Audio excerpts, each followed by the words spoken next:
L'ascension, c'est la victoire de l'invisible. La victoire de l'invisible sur le visible. En effet, quel contraste entre cette lourde pierre qui a été roulée sur le tombeau où il gît là, entravé de bandelettes, il est mort, et l'enlèvement, l'ascension, un élan de liberté. Quel contraste entre la mort et la vie, entre la captivité et la liberté. Quel contraste entre le grain qui meurt et le blé qui germe et le pain qui se trouve sur notre table. Quel contraste entre la nuée qui cache les Hébreux aux Égyptiens et ces mêmes Hébreux qui, eux, voient la lumière, l'éclatant, laissé sur une croix et élevé jusqu'aux cieux.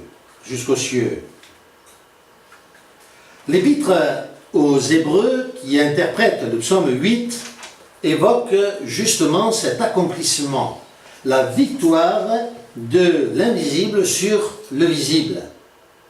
Vous connaissez ce passage où il est parlé de l'homme dans le psaume et où il est dit que l'homme a été abaissé au-dessous des anges, ce qui fut le cas de Jésus-Christ, mais relevé, couronné de gloire et de splendeur, nous dit l'Écriture. Voilà le sort qui attend chacun d'entre nous. Quiconque s'abaisse, nous dit l'Écriture, sera élevé. C'est à contresens de la logique du monde. Dans ce monde, on nous parle d'ambition, de victoire, de conquête. Voilà ce que signifie s'élever dans ce monde. Dans l'Écriture sainte, c'est le contraire. C'est dans l'humiliation que se trouve notre élévation. Dieu a créé le monde à partir de rien. C'est à partir de rien que Dieu va nous donner la victoire. Le vide du tombeau donne la profusion de l'humanité. Nous terminerons par ces pensées, à savoir que tous n'auront pas la faculté de monter au ciel. Dans beaucoup de mouvements chrétiens, on s'imagine que, pas plus tôt mort, l'on montera au ciel. Oui, mais ce n'est pas ce que dit l'Écriture. L'apôtre Paul dit clairement que ceux qui annoncent que la résurrection a déjà eu lieu sont des hérétiques et qu'ils détournent la foi de beaucoup. La résurrection, nous dit l'Écriture, ne viendra qu'au moment du jour du Seigneur, à la 7e trompette. À la sonnerie de la dernière trompette, là ressusciteront les morts, et non pas avant.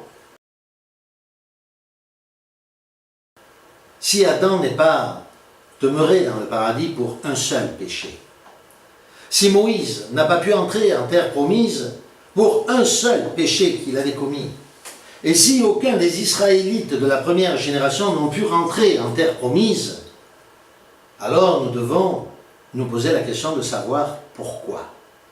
Pourquoi, pour un seul péché, Moïse n'est-il pas rentré en terre promise? C'était pour nous apprendre que seuls ceux qui se seront sanctifiés, totalement sanctifiés, pourront entrer aux cieux.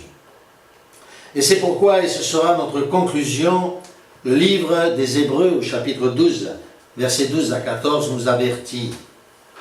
Et nous avertit solennellement. Puissions-nous faire cas de ce conseil. Fortifiez donc vos mains languissantes et vos genoux affaiblis. Et suivez avec vos pieds des voies droites, afin que ce qui est boiteux ne dévie pas, mais plutôt se raffermisse. Recherchez la paix avec tous. Et nous arrivons au point le plus important. Recherchez la paix avec tous et la sanctification sans laquelle nul ne verra le Seigneur.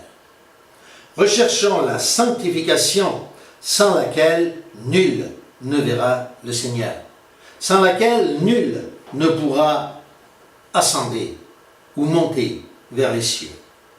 Oui, le Christ nous a montré le chemin et la voie. Puissions-nous suivre ce chemin Puissions-nous suivre le Christ, qui est le chemin, la vérité et la vie. Amen.